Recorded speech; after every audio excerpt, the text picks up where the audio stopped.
ended up swallowing glass and some mercury. Ooh. And ended up hemorrhaging about within the 24 hours after. There have been stories as well of people, people hearing spirits. I know that there was a group here that at some point that did an investigation.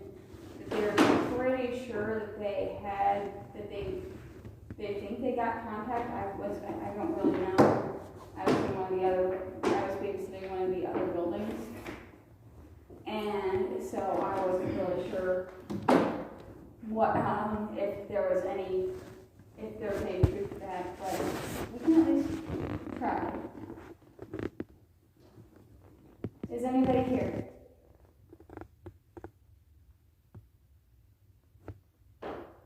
Can you hear us?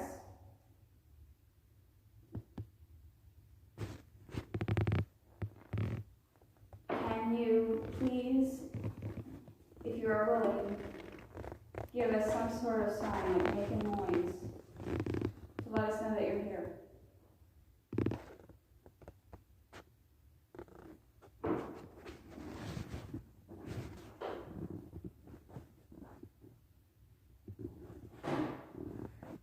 Were you in?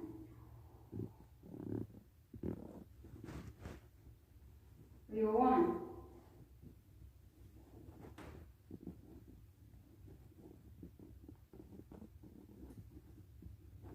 Signal once if you were a man. Signal twice if you were a woman.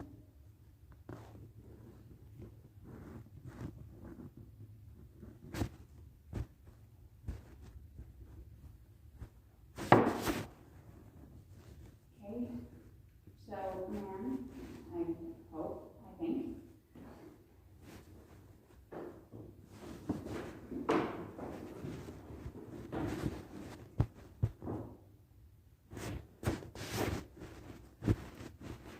Do you like playing cards? Pass the time.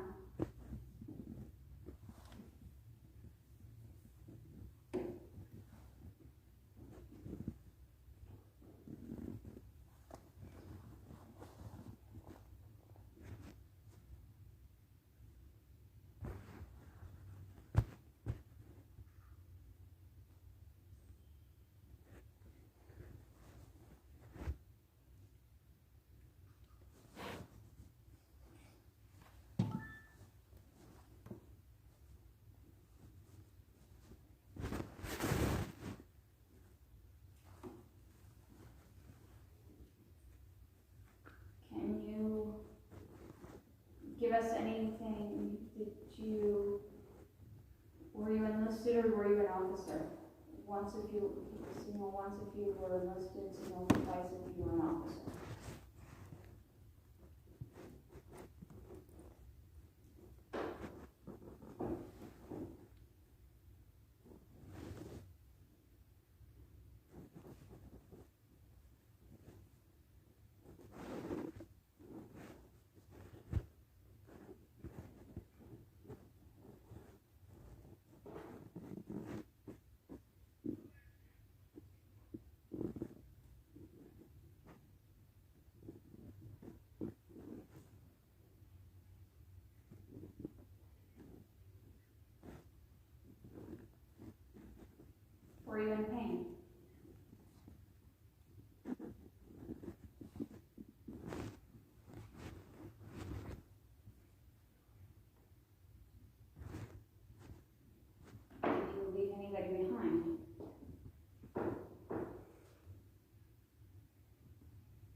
There is a story that we have that I find somewhat amusing because it wasn't actually a death, it was more of a false alarm. There was a fellow by his name was Private William Ellis, and Private Ellis ended up with an unfortunate nickname, and that was Dead Ellis. Reason why was because at some point he had basically fallen victim to the Texas heat. We don't really know if there was any alcohol involved or not. But we just know that he basically collapsed out on the parade field one day. They did what they could to check his vitals. There was no real accurate way of doing so at the time. His breathing had effectively slowed, and so they couldn't really tell if he was breathing or not. So they put him in the dead room, they built the morgue on the other side of this building. And well, because in order to preserve the bodies, it was kept much cooler in there than pretty much anywhere else on the fort. So what ended up happening was his friends were basically holding a wake. And has anybody heard the folk song Finnegan's Wake? Well, basically in the song, the whiskey that was in Finnegan, that was placed at Finnegan's side spilled, and he woke up. And the cooler temperatures, while Ellis's friends were holding basically a small wake, were enough to revive Ellis, Private Ellis. And so he sits up, his friends see him get up, and they start running, screaming, one of them even jumping out the window. And so then, he has a chance to look around and sees where he is, and then he starts screaming and running out. And then, many years later, after he had left San Angelo in the Army and then came back to be one of the first African American settlers, he passed away, when he actually did pass away sometime in his 80s. He had,